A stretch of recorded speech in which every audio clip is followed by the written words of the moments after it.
If you look at Dubai today, you see artificial islands visible from space, immense skyscrapers, and a massive hub of global finance. But strip away all that modern steel and glass and go back 200 years. You are left with a tiny settlement of mud houses built along a saltwater creek. There was almost no rain and no arable land. To survive this environment, the people here looked to their only viable geographic feature, the sea. The local economy relied on fishing and, most importantly, pearl diving. Thousands of men would hold their breath and plunge up to 20 meters deep into the Arabian Gulf, risking their lives without modern equipment. It was an all-or-nothing seasonal gamble. If the divers managed to pull up high-quality pearls during the summer, the town had enough money to prosper for the year. If the season was poor, entire families would struggle to survive. This early version of Dubai did not thrive because it was sitting on abundant natural riches. It survived by running a precarious extraction economy tied directly to a single, highly volatile commodity. That harsh reality required a different approach to governance. In 1833, the Al Maktoum family took leadership of Dubai and introduced a strategy of attracting outsiders by offering them opportunity rather than controlling them through heavy taxation. By the late 1800s, their leaders slashed customs duties, meaning foreign merchants could trade without being punished by the state. Indian, Persian, and Arab traders relocated their operations to Dubai Creek, flooding the settlement with rich textiles, heavy shipments of gold, and highly valuable spices. This chart shows what happened to the natural pearl market in the 1930s. Two things hit at exactly the same time. The global Great Depression cratered demand, and Japanese scientists perfected cultured pearls, allowing them to be grown artificially at a massive scale. From the Gulf became practically worthless almost overnight. Dubai's biggest industry disappeared, and the income for thousands vanished. Tying an entire society to a single, volatile commodity creates a fatal vulnerability. A sudden shift in global technology or demand doesn't just damage the economy, it can erase it entirely. In 1966, prospectors struck oil at the offshore Fateh field. Vast amounts of foreign capital began flowing directly into Dubai, altering its financial reserves.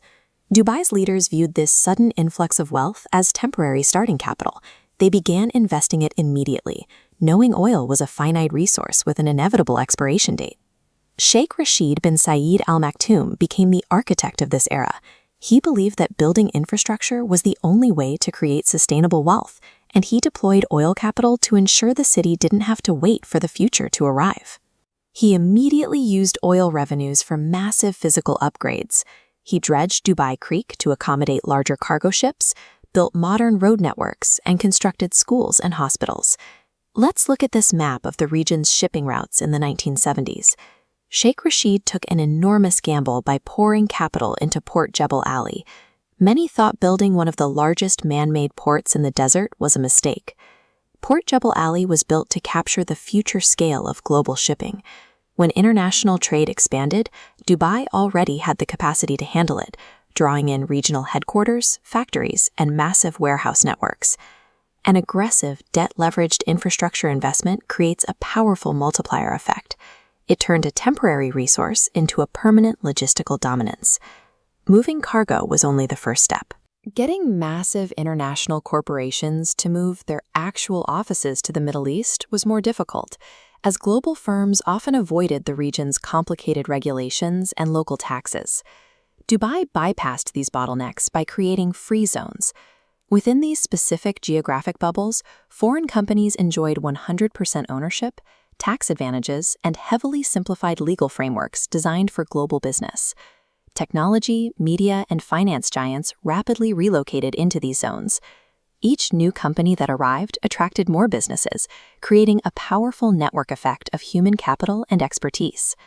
To physically move that human capital into this new ecosystem, Dubai launched Emirates Airlines in 1985. The goal was to transform the city into the crossroads of global aviation. This global map shows how they leveraged their location. 2/3 of the world's population lives within an 8-hour flight of the city. Dubai positioned itself as the perfect connection point between every major continent. To give these millions of travelers a reason to stay, Dubai manufactured a tourism industry from scratch. They built the world's tallest building, the Burj Khalifa, along with luxury resorts and artificial islands like the Palm Jumeirah. This created a closed-loop economic engine where logistics, corporate finance, aviation, and tourism continuously fund and support one another. The 2008 global financial crisis tested the limits of this model. Dubai had borrowed heavily to fund its expansion, and when global credit froze, property prices fell and massive construction projects came to a sudden, grinding halt. A financial bailout from Abu Dhabi and a major restructuring of debt were required to stabilize the system. Dubai used this period to implement stricter regulatory oversight and diversify its investments even further. This chart shows the composition of Dubai's economy today. Notice the tiny sliver for oil. It now contributes only a small, single-digit share of the city's total GDP. The economy is now supported by international trade, aviation, finance, and technology. They successfully reduced their reliance on a single industry and made their entire system more resilient. The city is already investing in the next generation of sectors, including artificial intelligence, renewable energy, and space technology, to prepare for the economy of the next century. Geography and natural resources are merely starting conditions.